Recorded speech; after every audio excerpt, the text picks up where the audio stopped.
Let us begin with a word of prayer. Baba wethu usekhaya ezulwini, namanje ntambama siphinde siyakubonga, siletha udumo kuwe, siletha ubukhosi, amandla nenkazimulo. Sithethelele bona bonke ububi esithe sabenza nesiyibo.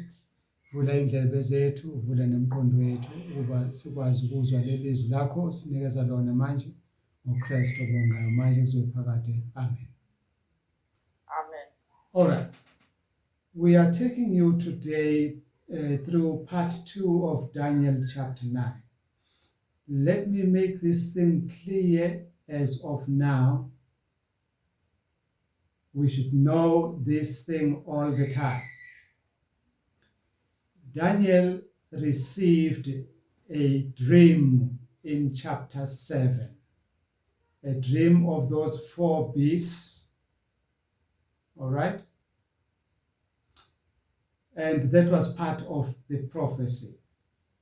And the same Daniel received a vision in chapter 8. So he had 2 things. He had a dream and a vision.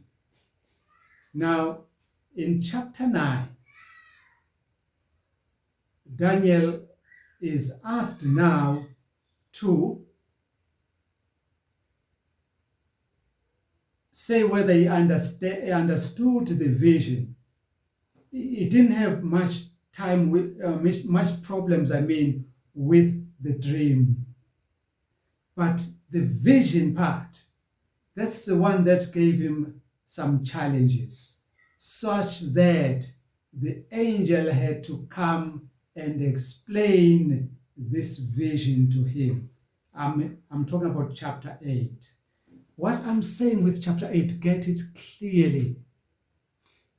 What I'm saying is that vision is the one that troubled Daniel so much that it goes beyond chapter 8, beyond chapter 9, beyond chapter 10, beyond chapter 11, right up to chapter 12 is still the same vision that Daniel had in chapter 8.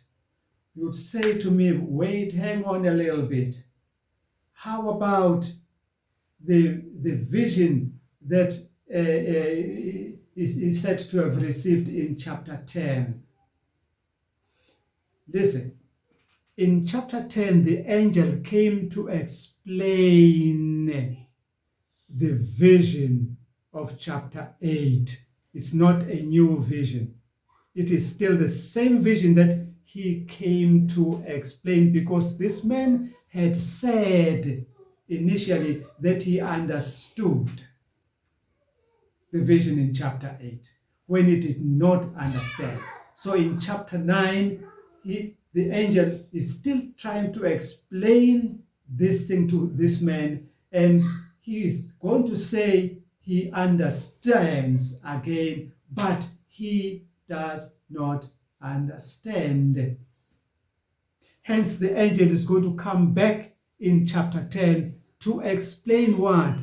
The same vision that he said he understood in chapter 8, which he did not understand. The question that one of you did ask last week, that I decided no, that question caught me off guard.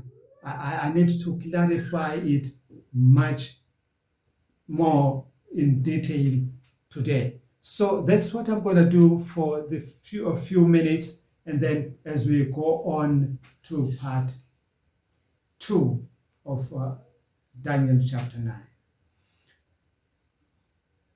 What am I going to explain?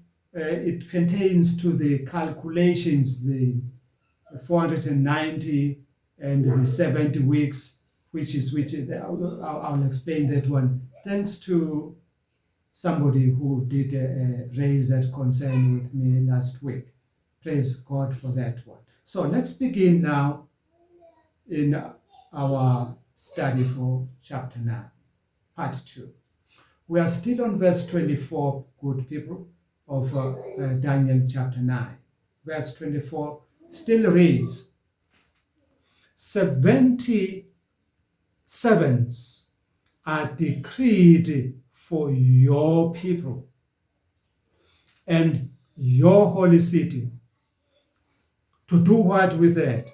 To finish transgression, to put an end to sin, to atone for wickedness, to bring in everlasting righteousness, to seal up vision and prophecy, and to anoint the most holy. I did say that other commentators, they think this most holy here refers to the Holy of the Holies, the second apartment of the tabernacle. No, it does not refer to that one. Respectfully, we disagree. You will see why we disagree as I proceed. Let's analyze now this verse one more time so that we avoid being a Daniel who says he understands when he does not understand. Let's get on. You see, he said the 77s are decreed for his people. What does decree mean? Decree means fixed or established, especially by order or command. Fixed or established, especially by order or by a command. It also means appointed. It also means ordained.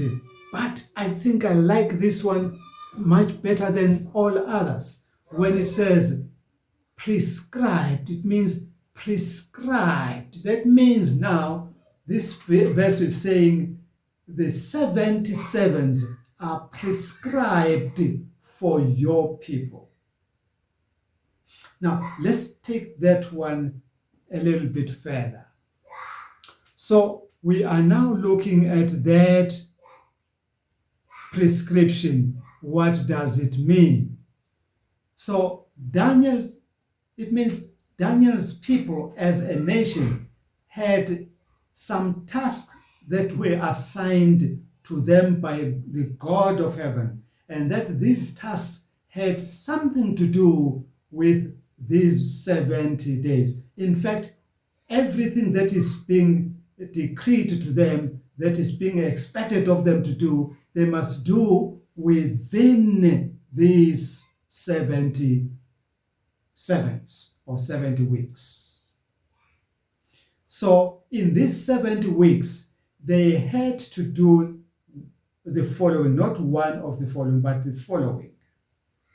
One, they had to stop transgression or to finish transgression of God's law. Transgression means the breaking of the law or commandment. They had to stop that. So they had to put an end to sin. And they had to atone for wickedness. They had to atone for wickedness. And they had to bring in everlasting righteousness still in the 70 weeks or 70 sevens or about 70. Still again, they had to comply fully with the vision and the prophecies in these 70 sevens.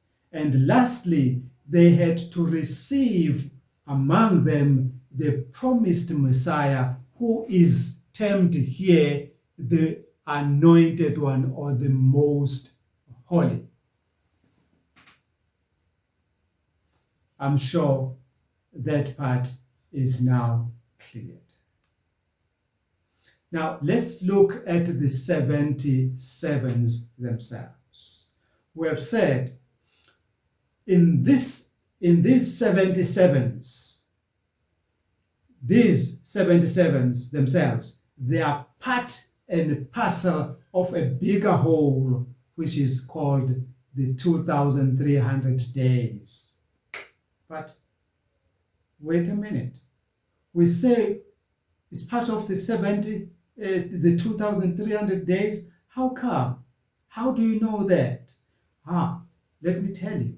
We know that it is part of the 70 weeks because the angel Gabriel said the following about the 77s. He said, the 77s are prescribed for your people, meaning that it is part of something if this section is prescribed for. All right?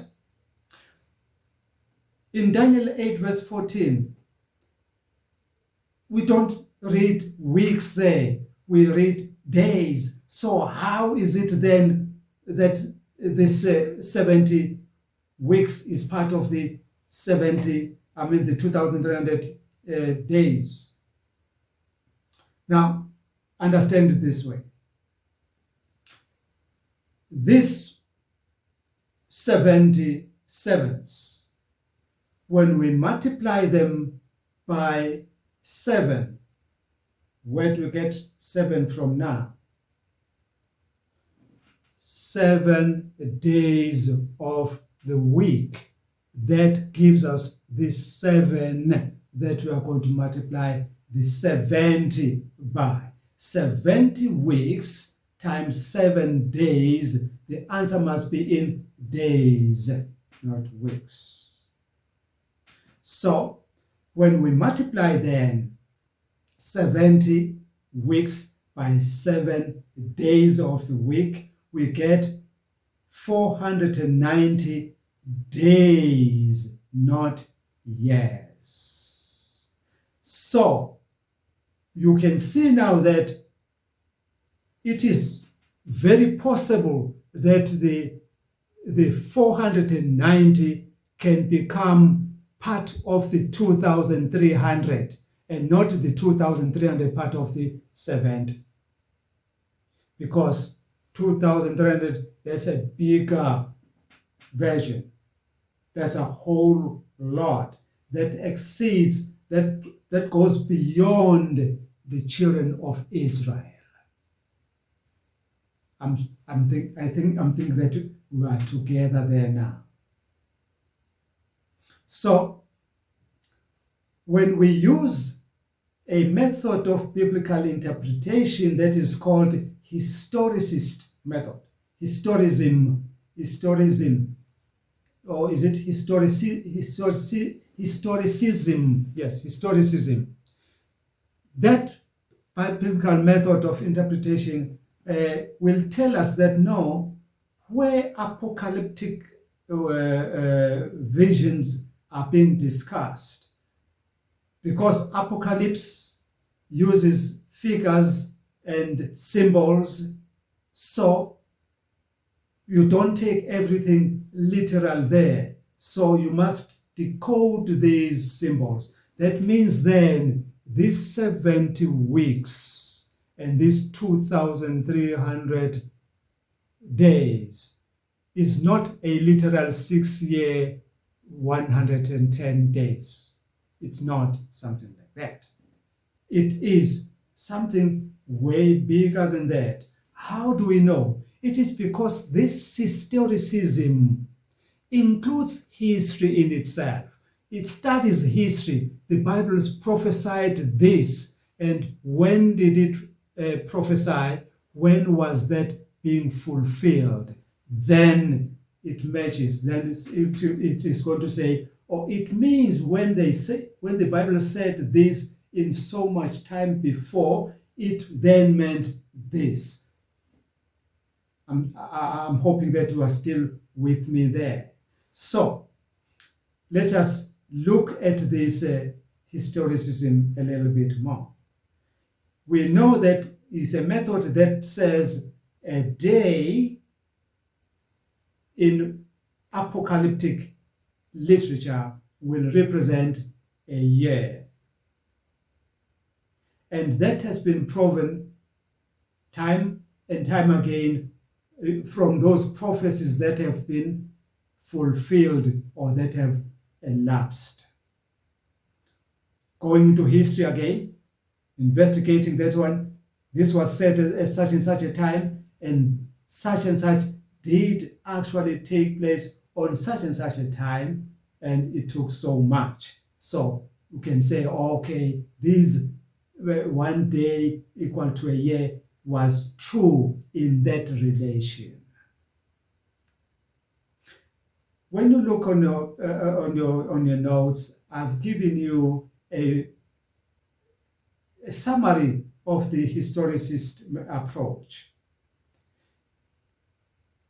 When you look at there is a man who's looking down at history from two angles. There is a red cap and a blue cap. You see those two men? Now, the historicist method is the one that is going to look from history and look and project forward, whereas other methods are going to look from where they are and end where they are. That doesn't seem to be a prophecy that way. A prophecy should tell you what is happening now and should also tell you what is going to happen in the near future or even in the distant future. That's what prophecy should be doing. So, historicist as an approach to history, that is an approach that assigns a particular meaning to an event according to that event's context within the arc of history, within the arc of history. So when you look at historicist method in theology, for example, in theology, historicism is an approach to eschatology and prophecy in general. Come on, let's get it. What does the Wikipedia say here? The Wikipedia says, this method in theology holds that the fulfillment of biblical prophecy has occurred throughout history and continues to occur, as opposed to other methods of biblical interpretation which limit the time frame of prophecy fulfillment to the past or to the future only. That's what the Wikipedia says there. I'm sure you are getting that explanation and you're loving it.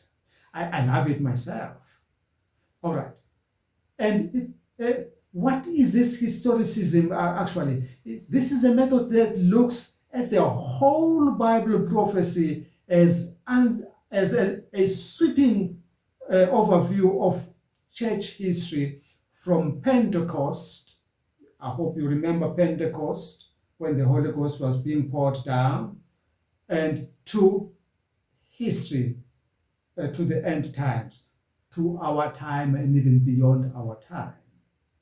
That's what I mean by end time there. So this approach involves interpreting symbols or figures in the Bible as metaphors for actual figures and for actual events, for actual nations, or for actual persons in history.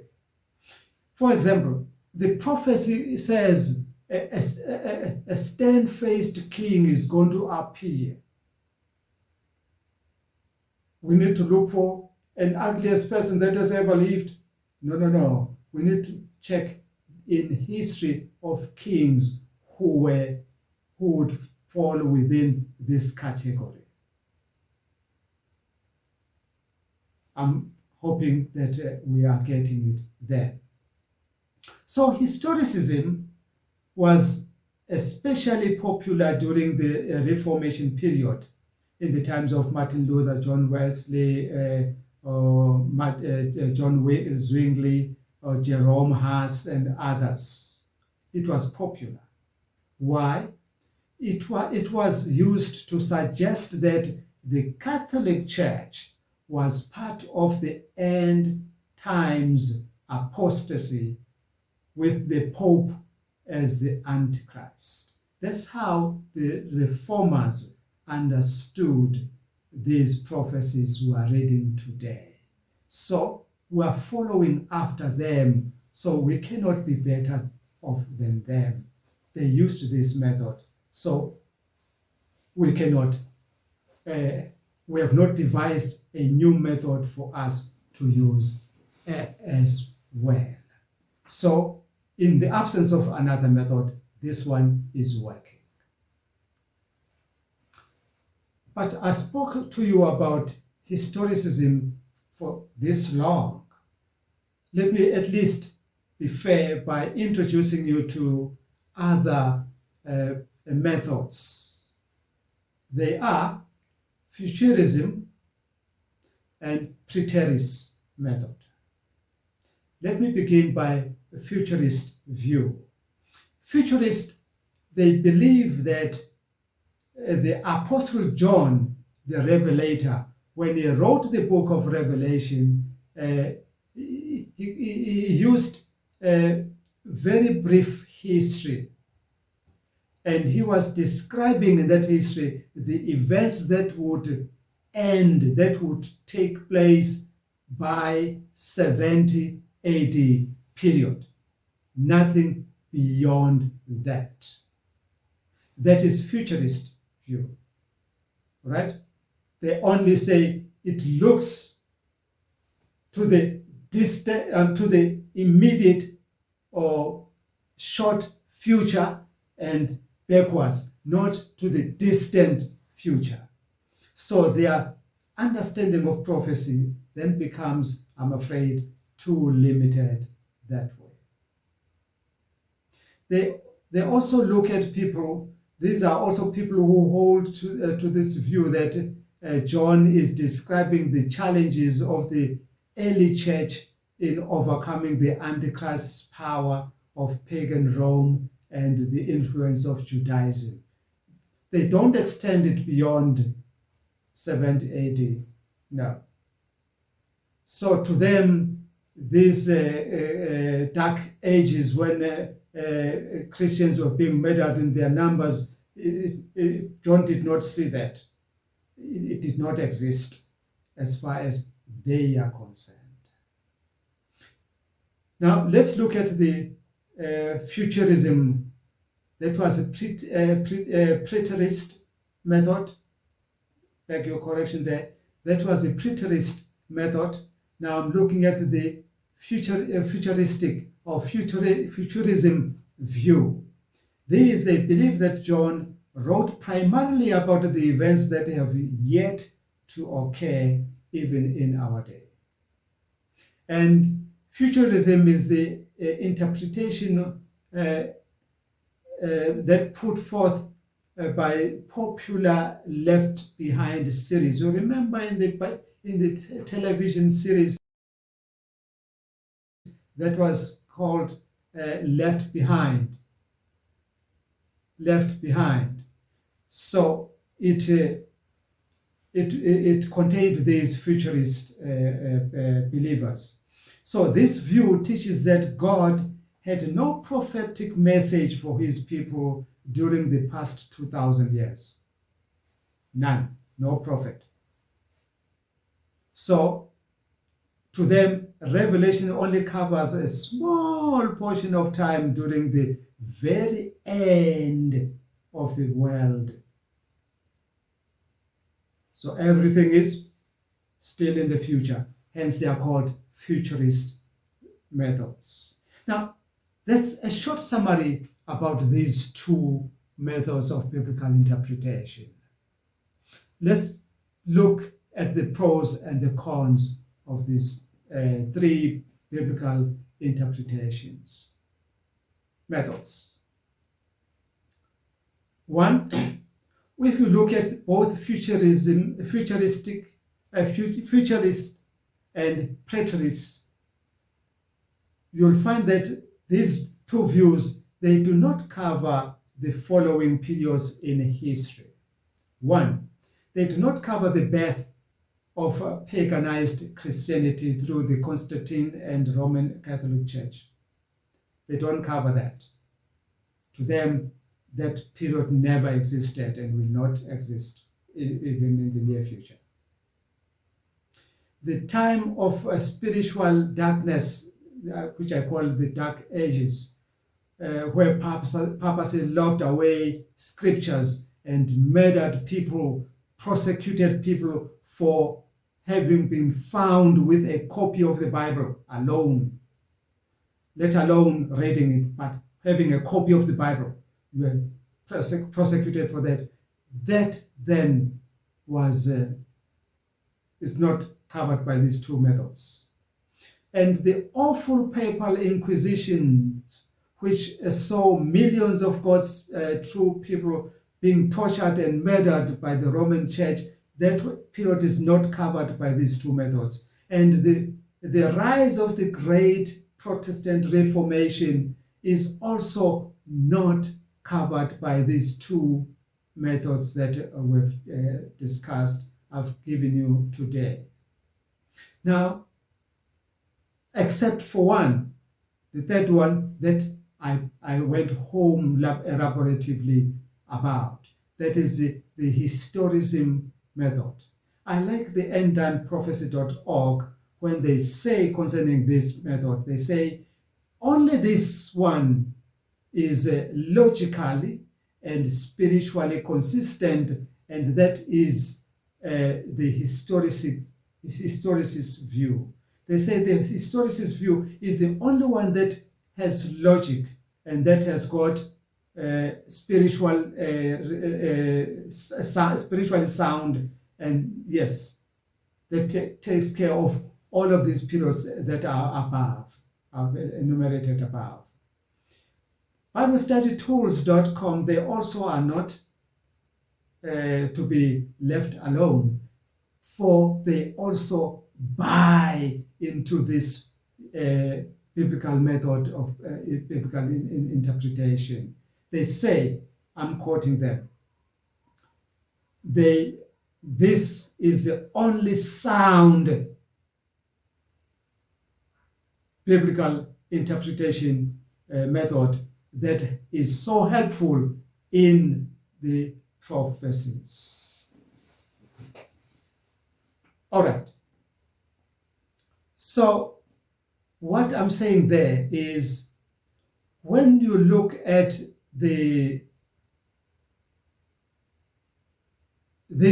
all other ones, that if the futurist method is the only one that is sound, that is that is logical, that is spiritually true, that takes care of history and all of that, if that is the only one, that means that all these other arguments are illogical, and that becomes very, very dangerous to present something that is illogical as faith. Illogical thing, say, is faith. No wonder I pity those people who simply take the Bible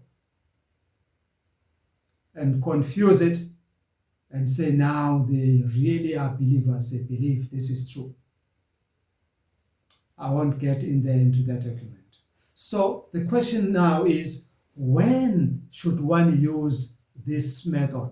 When should one use a day-year period? When should you use it? How would you know that now I have to apply this method? Now I shouldn't apply this method. Here is the way. Let me help you there. You see, once there are too many symbols, too many symbols, there are too many symbols that you need to understand and unlock. That means then you have to use this historicism method. So if what you are reading about especially is an apocalyptic literature, then or apocalyptic prophecy, then please don't hesitate, use the historicism method. It works like magic, like we are going to use it here. Let's look at the 77s now. We're back to the 77s. We are saying there, it should be noted and remembered, though, that the little horn's presence and devastations are felt for the remainder of the 2,300 days, not restricted to 77s or 70 weeks. Taking from history, one student of Daniel, Isaac Newton, was tempted to be a serious student of Daniel. He asked some interesting questions. I picked up one of them here. He says, talking about himself, who cares if Newton was correct in saying that the prophecy of the 70 weeks in the book of Daniel took place during the 490 years from Ezra's leading of the Jews back to Jerusalem in 457 BC.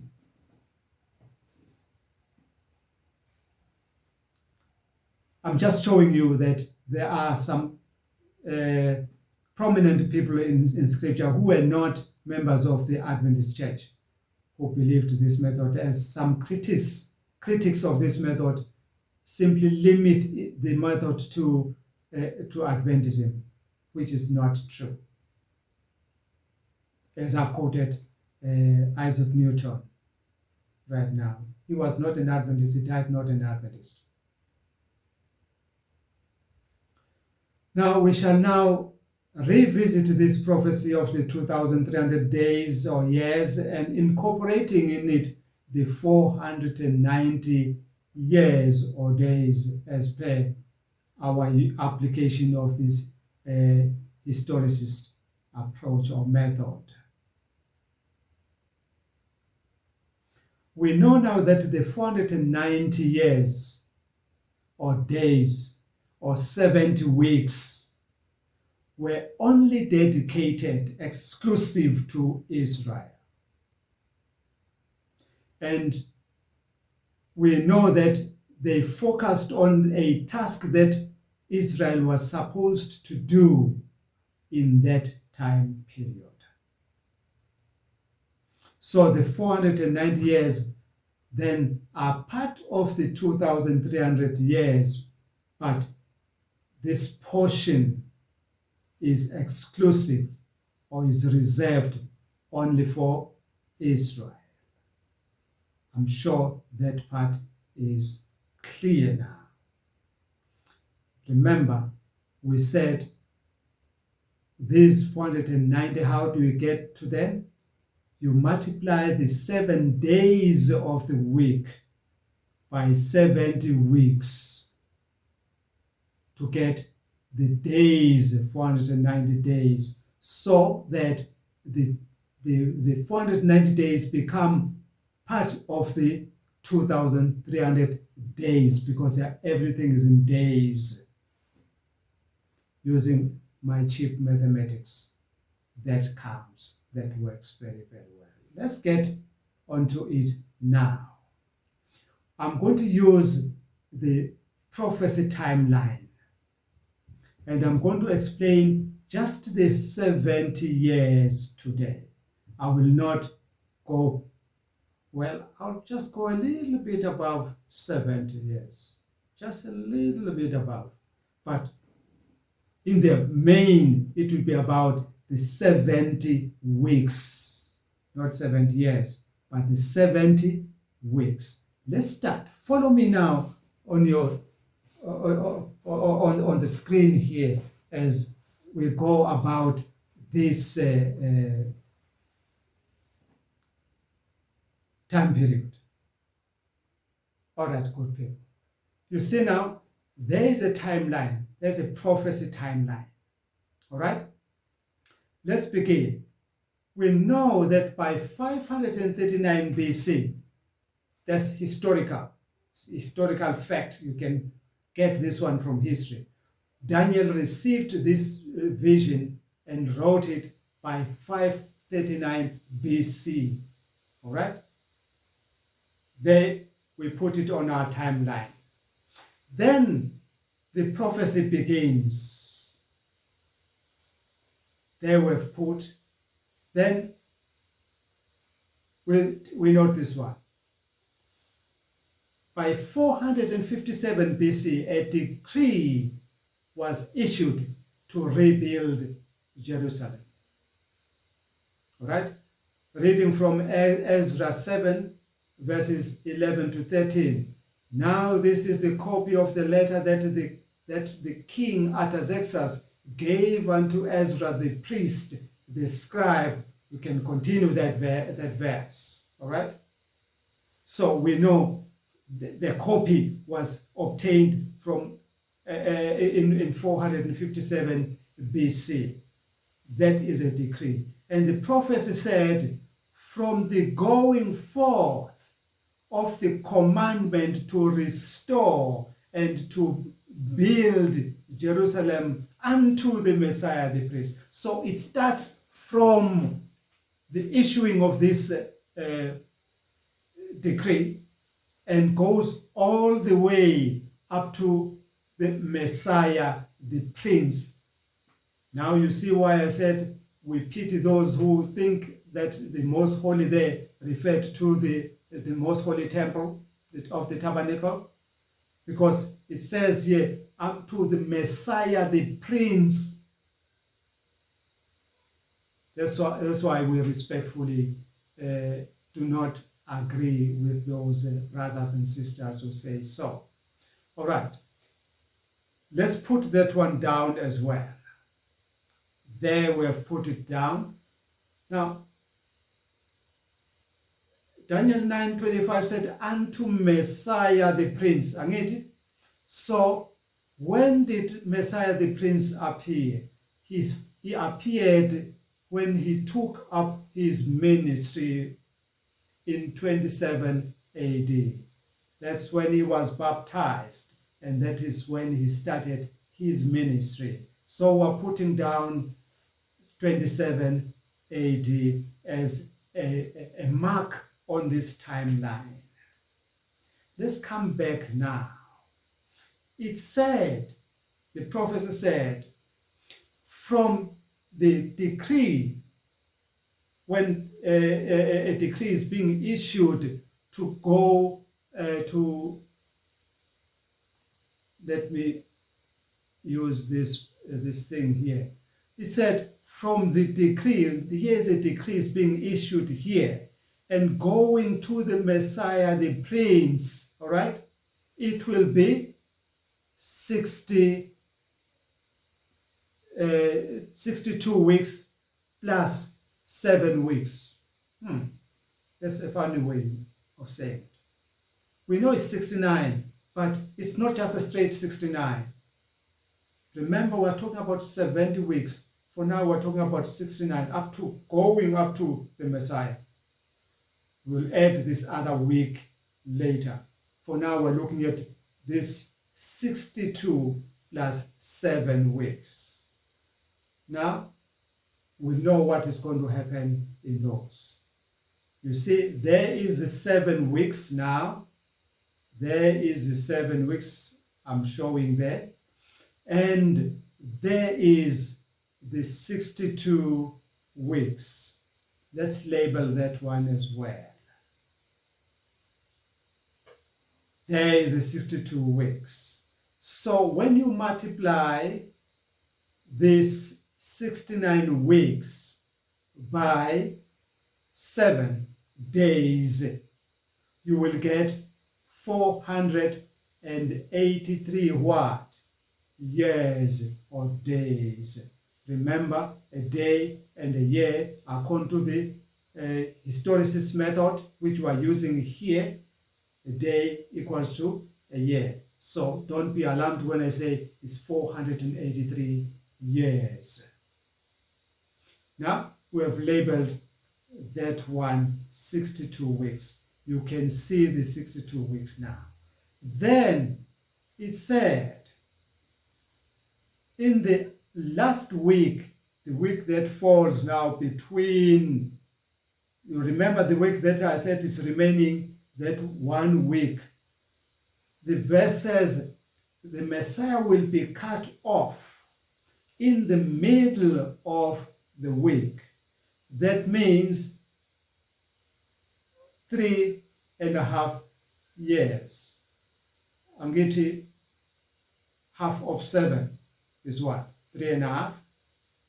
So half of 7 years will be 3.5 years. So in 3.5 years from 27 AD, all right, we calculate 3.5 years going there. It falls on 31 AD. You say, wait, Kumalo, how do you count? From 27 add 3, you get 30, all right? But remember, you go over 30 AD because we are looking for that half of 30, the half of 31. We have gone to 31 AD now. That's why we are saying in 31 AD because of the half that falls onto 31 AD. Is cut off. So he says, after 3 and score, the King James, when it counts, the 3 score will be 2, 4, 6. A score is 20 years in according to the King James counting method. A score would be 20 years. So when it says 3 score, that is 3 times 2, that will give you 6. Or 3 times 20, that will give you 60. So it says after 3.2 weeks, 3 that is 62 weeks. It says after, not within. That's why we have not put anything here within the 62 weeks. Everything we're putting now is after the 62 weeks. It did not say after the 7 sevens. That's why we didn't put anything here in the 7 sevens. We put everything after 62. You see, there is the after 62. All right?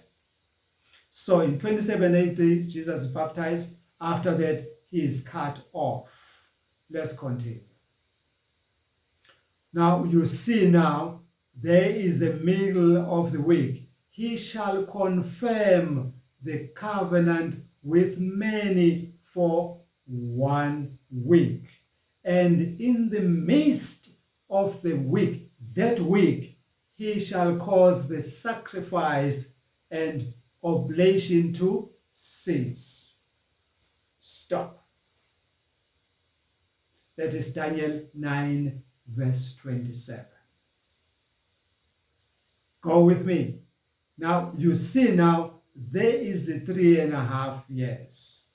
3.5 years. That completes the 7 week. So, the 7 week, if you add 7 on to 27, what do you get? You get 34. You get 34. So that is why we came up to this this year of 34 AD. But what happened in 34 AD? This is when Stephen was stoned to death in 34 AD. Remember, Stephen was a Gentile. That means the gospel now has gone over to the Gentiles. So Israel has completed his part.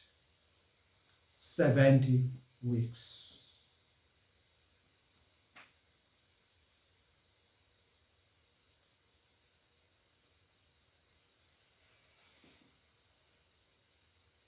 Once you go beyond the 70 weeks, you will be going to AD 70.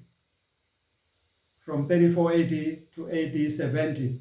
That's when Jerusalem was destroyed and the temple was destroyed. And this is where I would like us to stop for today and discuss. Let me end it there, dear colleagues. Please assist me. Any question or comments?